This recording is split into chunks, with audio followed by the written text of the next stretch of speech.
Elastic versus inelastic deformation. To change the shape of an object that is stationary, there must be more than one force acting on the object.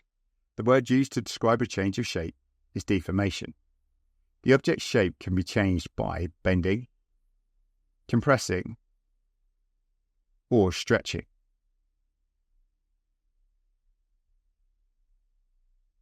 Objects can be deformed elastically or inelastically by stretching or compressing the material. Compression happens when an opposite force is applied to each end of the object, pressing the ends together. Stretching will occur if a pulling force is applied to either side of an object. It will stretch. If an object is stretched, it can be described as being under the force of tension.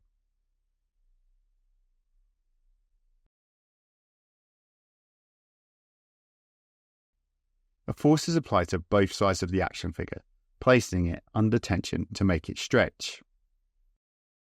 However, as soon as the forces that were used to stretch the object are removed, the object will snap back to its original position. This is called elastic deformation.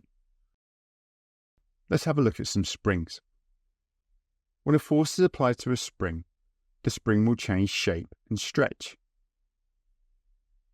The spring will extend in length as a second opposing force is applied to the spring from the clamp stab. When the forces are removed, the spring will return to its original length.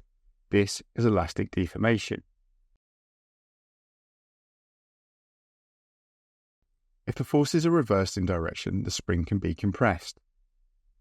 The spring will shorten length as a second opposing force is applied to the spring from the clamp stab.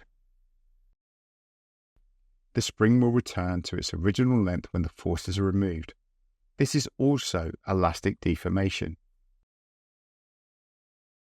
A large force is applied to both sides of the action figure to place it under tension to make it stretch further.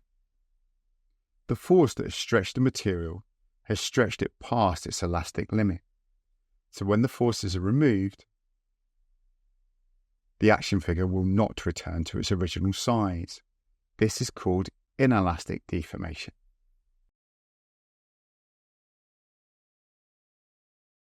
Crushing a can is an example of inelastic deformation.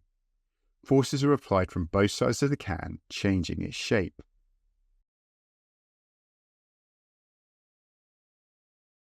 When the forces are no longer applied, the can will not return to its original size.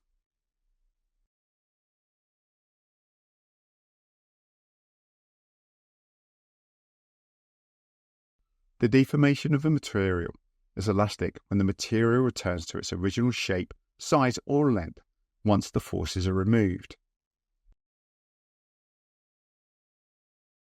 The deformation of a material is inelastic when the material does not return to its original shape, size, or length once the forces are removed. This is a permanent change of shape.